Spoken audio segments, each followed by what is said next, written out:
नमस्कार साथियों, मैं देवेंद्र कुमार गौतम। कल आपके लिए संविधान की अनुसूचियां बताई हुई थी। आज मैं संविधान का पूरे भाग बताऊंगा जो मूल संविधान में 22 थे और अब 25 हो गए हैं। वर्तमान संविधान में कितने हैं? 25 भाग हैं। तो सबसे पहला वाला संविधान का भाग 1 है, वो संघ और राज्य का क्षेत्र है। संघ यानी उसमें पहला वाला में जो आर्टिकल है, इसमें ये कितने आते हैं? 1 से 4 तक आता है, यानी 1 से 4 तक संघ और राज्य क्षेत्र के अनुच्छेद आते हैं। ठीक है। फिर भाग नंबर 2 में अनुच्छेद आते हैं 5 से 11। इसमें दी गई है नागरिकता। नागरिकता क्या होती है, इसके बारे में ये भाग बताता है। यार मैं भारत का नागरिक है, यार मैं इसके लिए किस प्रकार से नागरिकता मिलना चाहिए। अगर कोई इंग्लैंड का आदमी भारत में आ गया, कोई अमेरिका का आदमी भारत में आ गया, तो उसे किस प्रकार से भारत की नागरिकता मिलेगी, वो अनुच्छेद 5 से 11 के बीच में उन सब का वर्णन किया गया है। अब मूल अधिकार भाग नंबर 3 में मूल अधिकार दिए हुए हैं। यानी मूल अधिकार मतलब आदमी के लिए, जो व्यक्ति होते हैं, व्यक्तियों के लिए क्या क्या अधिकार संविधान में दिए हुए हैं। तो जैसे अपन बोलते हैं ये मेरा संवैधानिक अधिकार है, तो ये सब अधिकार आपके भाग नंबर 3 में दिए गए हैं। जैसे स्वतंत्रता का अधिकार, आपका ऐसे संपत्ति रखने का अधिकार वर्तमान में नहीं है, लेकिन मूल संविधान में आपका रखा गया था। संपत्ति का अधिकार था मूल संविधान में, लेकिन उसे 44वें संविधान संशोधन से 44वें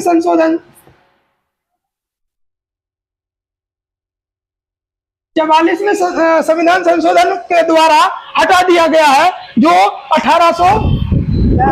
1978 में लाया गया था। ठीक, 1978 में संविधान संशोधन किया गया, जिसमें आपको संपत्ति रखने का अधिकार हटा दिया गया है। पहले वो मूल अधिकार में आता था, तो वो अब क्या कर दिया गया है? 300A में एक कानून अधिकार बनाया गया है कि आपको लिमिटेड आपको संपत्ति रखी जाएगी, उससे ज्यादा संपत्ति रखोगी तो उससे आपका टैक्स लगेगा। फिर आते हैं राज्य के नीति निर्देशक तत्व। भाग नंबर 4 नीति निर्देशक तत्व। नीति निर्देशक तत्व में क्या आपका इसमें रहेगा? राज्यों को निर्देश दिए जाते हैं, वो आपके सारे आपके अनुच्छेद 36 से 51 तक लिखे गए हैं।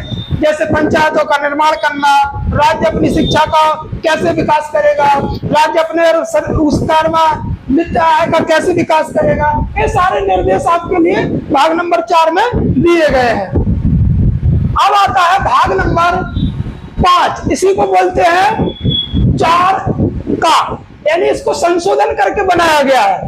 ये जितने भी का हुआ, खा हुआ, यानी गा हुआ, यानी कुछ भी ऐड करके लिखा गया था। तो 14A हो गया, इधर 9 का हो गया, 9 खा हो गया, यानी ये अलग से जोड़े गए हैं भाग। ये मूल संविधान में नहीं थे, इनको अलग से जोड़ा गया है।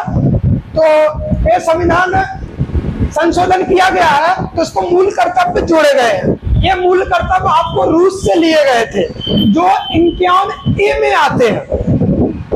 51A में भाग नंबर A बोल सकते हो, या तो इसके लिए A भी बोल सकते हो, 4A बोल सकते हो, या 4 का बोल सकते हो।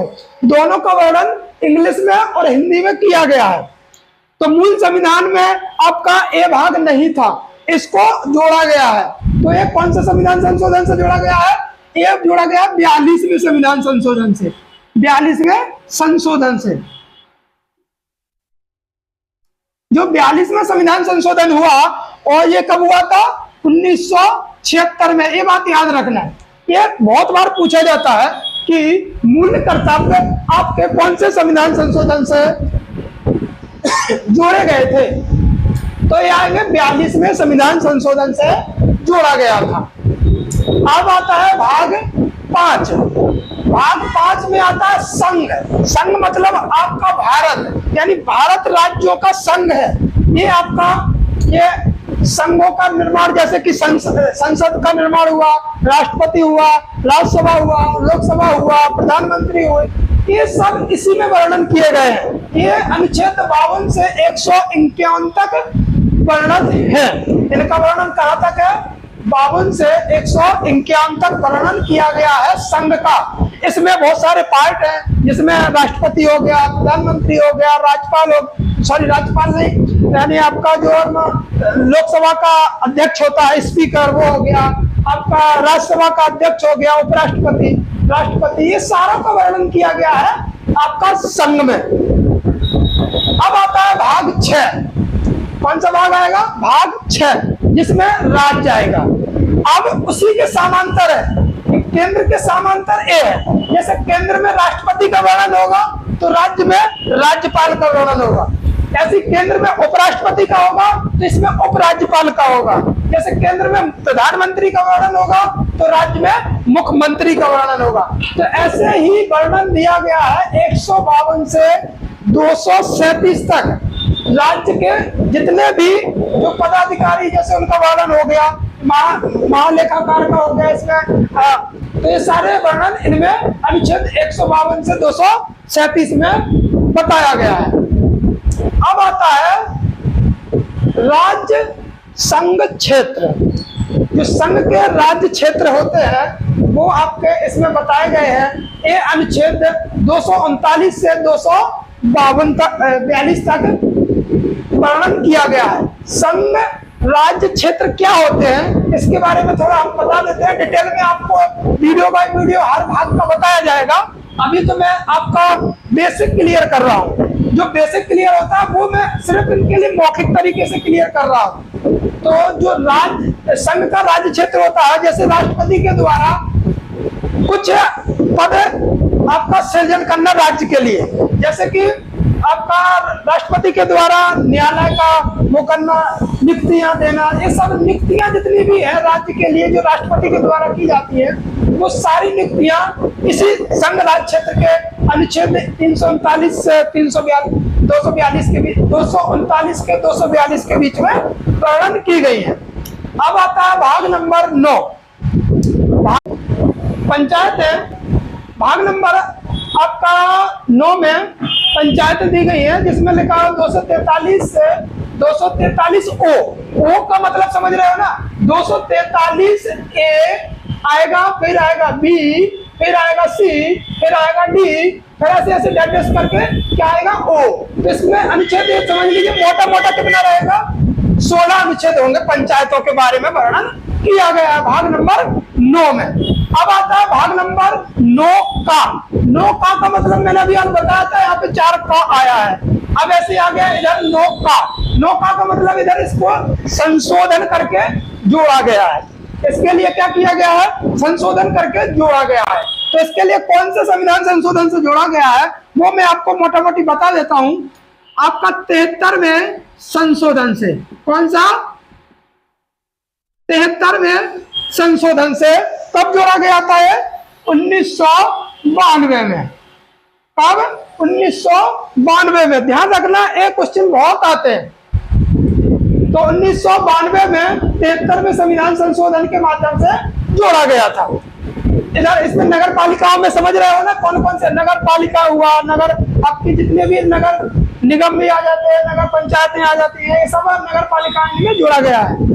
इन्हीं के बारे में वर्णन किया गया है। अब आती है नोखा। नोखा का मतलब इसमें बी भी बोल सकते हो, नो बी, या इसको नो ए भी बोल सकते हैं, जो हम आपका नगर पालिका वाला था, इसके लिए नो बी भी बोल सकते हो। यानी इंग्लिश वर्जन में देखोगे तो यहाँ पर आपका लिख सकते हो ए और इधर लिख सकते हो बी। तो इसका इंग्लिश में बोलेंगे नो बी और हिंदी में बोलेंगे नो का। इसमें आता है सरकारी समितियां। कौन कौन सी आती हैं? सरकारी समितियां। सरकारी समितियों के बारे में आपका जो सरकार के द्वारा कुछ समितियां आपकी लागू की जाती है, उनके बारे में सरकारी समितियां, एक संगठन बनाया जाता है, उसके बारे में वर्णन किया गया है। सरकारी समितियों के बारे में बताया गया है। तो यहाँ पर आएगा ZH से ZT। तो समझ में आया ना? अभी जो था यहाँ पर, अभी देखिए, अभी इधर आपका P से ZG तक आया, 243 P से 243 ZG।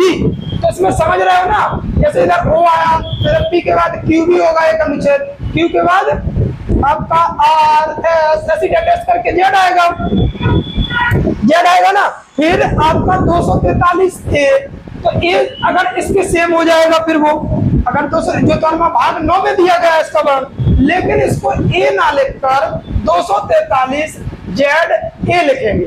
क्या लिखेंगे? आगे वाला ZA लिखेंगे। ऐसे करके आपको ZG तक आपका वर्णन किया गया है। इसमें 243 ZG तक नगर पालिकाओं का वर्णन किया गया है। सरकारी समितियों में ZG खत्म हुआ ना, तो यहाँ पर 243 ZH से स्टार्ट करके ZT तक लिया गया है। समझ में आया ना? अब आता है भाग 10। कौन सा भाग आता है? भाग 10, अनुसूचित जाति एवं जनजाति का क्षेत्र। अनुसूचित जाति और जनजाति क्षेत्र, इसमें अनुच्छेद नंबर 244 से 244A। अब कभी कभी आपने सुना होगा कि ये अनुसूचित जाति के लिए रिजर्व है सीट, तो ये सब रिजर्व सीट यानी उनका क्षेत्र माना गया, अनुसूचित जाति का क्षेत्र। जैसे कि सांसद जो बनने के लिए SC कैंडिडेट कहीं रिजर्व कर दी जाती है। जैसे कि आप मान लीजिए कहीं से रिजर्व की गई सीट आपकी अनुसूचित जाति से रिजर्व है, तो उसमें अनुसूचित जाति का ही कैंडिडेट आएगा। ऐसी जनजाति के लिए रिजर्व है, जनजातीय, कौन सी है? जनजातीय, जनजातीय क्षेत्र के लिए ST से ही फिर आएगा सांसद। तो ये 244 से 244A तक यानी 2 अनुच्छेदों में इनका वर्णन किया गया है, पूरा वर्णन। अब आता है राज्य में संघ, 11वें भाग में आएगा संघ और राज्य के बीच संबंध, यानी संघ और राज्य के बीच में कौन कौन सा संबंध है, इन सब के बारे में। कौन कौन सी शक्तियां संघ को दी गई है, कौन कौन सी शक्तियां राज्य को दी गई है, इनके बीच में क्या कॉम्बिनेशन रहेगा जिससे कि ये आपस में उनके लिए मतलब गिल्टी फील ना हो। मतलब ऐसा नहीं कि राज्य कहेगा कि उस राज्य के लिए ज्यादा आपके लिए, जैसे मान लीजिए उत्तर प्रदेश में जनसंख्या बहुत है, तो और मान लीजिए सबसे कम सिक्किम में है जनसंख्या, तो आपका उत्तर प्रदेश के लिए 20 करोड़ का बजट दिया गया है, और वही कम जनसंख्या वाले सिक्किम के लिए भी 20 करोड़ का दिया गया, तो इन राज्यों के बीच में क्या हो जाएगा? द्वेष पैदा हो जाएगा। तो उस राज्य के लिए ज्यादा पैसा दिया जा रहा है, उस राज्य के लिए कम पैसा दिया जा रहा है क्षेत्र में विकास करने के लिए। तो इसके बारे में जनसंख्या के आधार पर पैसा बांटा जाता है, विकास के आधार पर पैसा बांटा जाता है। तो इनके बारे में कुछ संबंध दिए गए हैं अनुच्छेद 245 से 263 के बीच में, तो इनमें संबंध के बारे में बताया गया है। अब आता है भाग नंबर 12। भाग नंबर 12, अभी तो कोई एक हमने भाग नंबर 7 आपके लिए बताया था। भाग 7 जो है, ये भाग 7 को हटा दिया गया है, ये भाग 7 को हटा दिया गया है। तो क्यों हटा दिया गया है? क्योंकि उसमें थोड़ा होता, तो इसके लिए संशोधन के माध्यम से हटा दिया गया है। ठीक,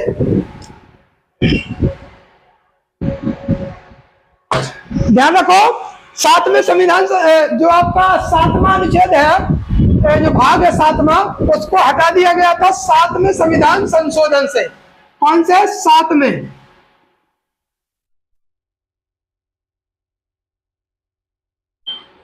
7वें संशोधन से आपका इसको इसमें से हटा दिया गया था।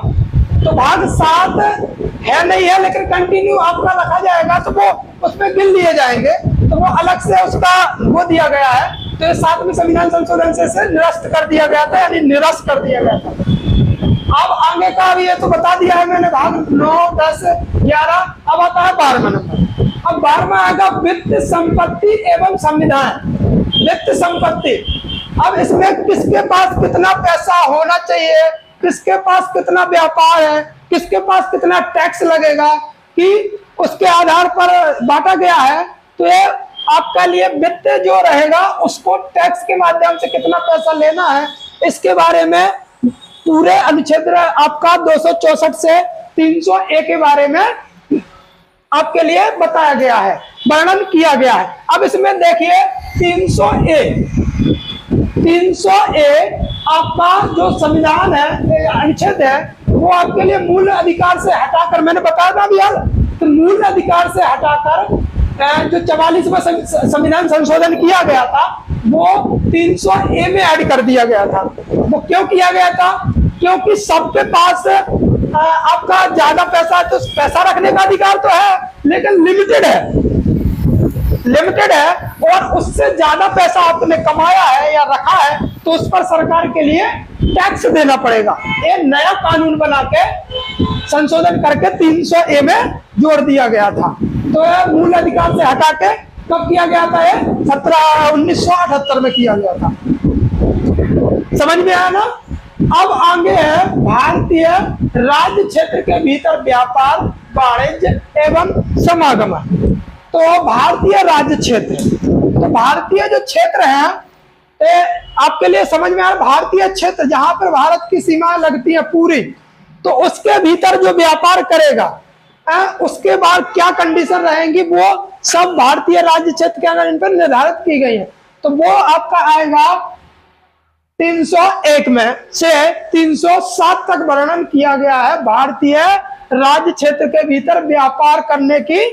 आपका जो वाणिज्य और व्यापार समागमन करोगे तो उनकी कुछ शर्तें बताई गई है कि किस कंडीशन में आपके लिए व्यापार करना है, तो उसके अनुच्छेद नंबर 301 से 300 नंबर 7 के बीच में बताया गया है। अब आता है भाग 14।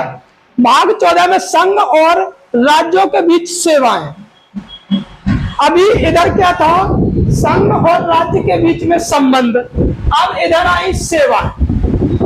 सेवाएं में जैसे आपका संघ और राज्यों के बीच में कुछ सेवाएं जो आपकी रहती है, यूपीएससी, जो यूपीएससी एक एग्जाम कराती है, तो इसमें आईएएस आता है, आईएएस, आईपीएस, ये सारी जो सेवाएं होती हैं वो संघ और राज्य क्षेत्रों के बीच दी जाती है। इनमें उनका वर्णन किया गया है। जितने भी ये डीएम हुआ, एसपी हुए, ये सारे जो डीएम वगैरह जितने भी बनते हैं वो संघ यूपीएससी जो एक वो होता है, आयोग होता है, यूपीएससी एक आयोग है, उसके माध्यम से एक परीक्षा कराई जाती है, सबसे टफ परीक्षा मानी जाती है। तो इसका वर्णन आपका 308 से 323 के बीच में करा गया है। अब आता है अधिकरण। तो ये भाग नंबर 14 का, तो यानी ये जोड़ा गया है ना 14 का, मतलब ये संशोधन करके बताया गया है। तो यहाँ पे संशोधन करके बताया गया है, तो मतलब आपको समझ में आया कि कौन से संविधान संशोधन, दिमाग में घुमा होगा ना, ये कौन से संविधान संशोधन से लिया गया। अगर इसमें 14 का जुड़ा हुआ है तो ये तो कोई ना कोई संशोधन से तो जोड़ा गया होगा, डायरेक्ट तो उठा के लिख नहीं दिया होगा संविधान में। तो इसका जो संशोधन किया गया है वो 42वें संविधान संशोधन से किया गया था। 42वें संविधान संशोधन से। तो ये कब किया गया था? 1976 में किया गया था।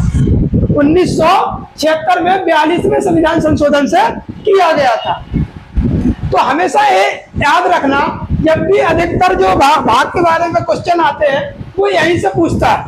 ज्यादातर क्वेश्चन ऐसे ही पूछेगा कि 14 का किस संविधान संशोधन से जोड़ा गया है या कौन सन में जोड़ा गया है। तो ये सब आपके लिए याद रखना है। अब आएगा निर्वाचन। निर्वाचन मतलब इलेक्शन। भाग नंबर 15। भाग नंबर 15 में इलेक्शन के बारे में बताया गया है। तो ये अनुच्छेद नंबर 324 से 329A तक जोड़ा गया है। तो निर्वाचन में राष्ट्रपति का इलेक्शन हुआ, प्रधानमंत्री का इलेक्शन हुआ, लोकसभा का हुआ, राज्यसभा का हुआ। तो ये सारे इलेक्शन, राज्य के भी इलेक्शन आते हैं वो इसी में दिए गए हैं। तो ये सारे इलेक्शन जितने भी जो वर्णन किया गया है अनुच्छेद 324 से 329A के बीच में किया गया है। अब आता है एसटी, एससी, एसटी, ओबीसी वर्ग एवं आंग्ल भारतीय के लिए संबंध में विशेष उपबंध। तो ये जो विशेष उपबंध दिए गए हैं वो 330 से 342 के बीच में दिए गए हैं। विशेष उपबंध का मतलब होता है रिजर्वेशन। तो जो भी रिजर्वेशन की बात की जाती है वो भाग 16 में की जाती है। भाग 16 में अनुच्छेद 330 से 342 के बीच में इनमें की गई है कि इनमें क्या आपका रिजर्वेशन होना चाहिए, कितना होना चाहिए, ये सब उसके बारे में बात की गई है। अब आता है भाग नंबर 17। भाग नंबर 17 में आया राजभाषा। राजभाषा राजभाषा अधिकता दी गई है 243 में हिंदी को अपनाया गया है, लेकिन पूरे देश को नहीं अपनाया गया है कि हमारे पूरे देश के राज्यों के लिए होना चाहिए। तो इसमें कुछ कंडीशन दी गई है, तो उसके बारे में आपका अनुच्छेद 343 से 351 के बीच में बताया गया है राजभाषाओं के बारे में कि किसकी क्या राजभाषा होनी चाहिए। उसके बारे में कुछ विशेष उपबंध दिए गए हैं। आपात उपबंध। आपात उपबंध का मतलब होता है जब आपका देश आपातकाल में हो, या तो कोई आपका गृह युद्ध छिड़ गया हो, या किसी ने बाहरी शक्तियों ने आक्रमण कर दिया हो, या आंतरिक गृह युद्ध हो गया हो, या किसी राज्य ने सही प्रशासन नहीं किया हो, तो उस पर राष्ट्रपति शासन लगाया जाता है। ये सब आपात के बारे में, उपबंध के बारे में दिया गया है 352 से 360 के बीच में। जैसे कि इसके 3 प्रकार के आपात होते हैं, वो एक तो राष्ट्रपति शासन हुआ, एक बाहरी आक्रमण कर देता है, एक गृह युद्ध होता है। तो इसके बारे में सारे उपबंध दिए गए हैं 352 से 360 के बीच में। अब आता है भाग नंबर 20, वेरी इंपोर्टेंट। भाग नंबर 20 जो होता है, ये सारे संशोधन अभी मैंने आपको बताया है ना, ये 44 में संशोधन हुआ है, 42 में संशोधन हुआ, ये आपका 73 में संशोधन हुआ, ये सब हमने बताया ना भैया, ये आपका 42 में संशोधन हुआ है। तो ये सब आपके लिए बताए वो अधिकार कहाँ से मिला संविधान के लिए, वो भाग नंबर 20 से मिला है इनके लिए। भाग नंबर 20 से संविधान के लिए आपका अधिकार देता है 368 अनुच्छेद में कि आप किसी भी आपका जो संसद से पारित करके संशोधन कर सकते हो, बहुमत से पारित करके आपका संशोधन किसी भी प्रकार का कर सकते हो। ये लिखा हुआ संशोधन के बारे में लिखा हुआ है संविधान संशोधन भाग नंबर 20 में 368 अनुच्छेद, इसमें एक ही अनुच्छेद आएगा 368। वेरी इंपोर्टेंट है, ये बहुत बार पूछा गया है, बहुत ही इंपोर्टेंट आप में आता है, इसकी बात ध्यान रखना। भाग नंबर 21। भाग नंबर 21 में दिया गया है अस्थायी संक्रमणकालीन विशेष उपबंध। अस्थायी मतलब कोई स्थायी चीज नहीं है, या इसमें संक्रमणकालीन जैसे संक्रमण फैला था ना अभी कोरोना वाला, अस्थायी। तो जैसे कि कभी बाढ़ आ गई, कभी सूखा हो गया, इसमें कुछ विशेष उपबंध किए गए हैं किसके लिए किस तरीका से राहत दी जाए। कोई भी अस्थायी संक्रमणकालीन कोई स्थिति बन गई तो उसमें कुछ उपबंध किए गए हैं कि आप फिर जनता की किस प्रकार से सेवा करोगे। तो इसमें कुछ आपका विशेष उपबंध दिए गए हैं, वो है 369 से 392 के बीच में। 369 से 392 के बीच में संक्रमण कालीन के लिए विशेष उपबंध दिए गए हैं। अब आता है 22 भाग। भाग कौन सा है? 22। संक्षिप्त नाम, प्रारंभ, हिंदी में प्राधिकरण, पाठ और निरसन के बारे में बताया गया है। इसमें कोई संक्षिप्त नाम बताया जाए, या उसका प्रारंभिक नाम हो, या हिंदी में कोई प्राधिकृत पाठ हो, तो उस पर आपके इसके बारे में बताया गया है 393 से 395 के बीच में। ये ध्यान रखना कि मूल संविधान में 395 आपके अनुच्छेद थे, तो लास्ट में मैंने क्या बताया कि 395 तक ही है। लेकिन जो अभी वर्तमान संविधान है, अब एक बात याद रखना, मूल संविधान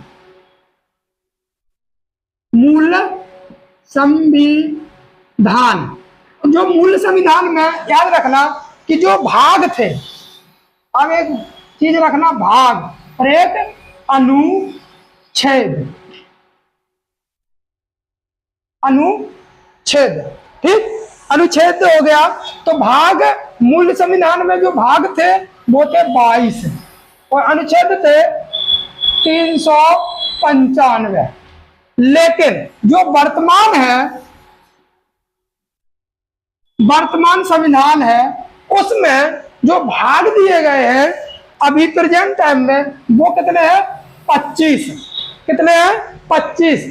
और अनुच्छेद है 444। अब आपने तो आप क्वेश्चन करोगे कि आपने तो अभी लास्ट में 345 ही बताए हैं, है ना? तो आप माइंड लगाइए कि ये हमने 343 बताया है, लेकिन इधर 343 ओ है, यानी 15 अनुच्छेद तो इधर ही बढ़ गए, है ना? तो ऐसे इधर भी कुछ बड़े होंगे, ऐसे ए जो जुड़ा है, ए 300 ए भी जुड़ा है, तो ऐसे ऐसे अनुच्छेद जुड़ जुड़ के आपके हो गए कितने? 444 होगा, जो वर्तमान में अभी है।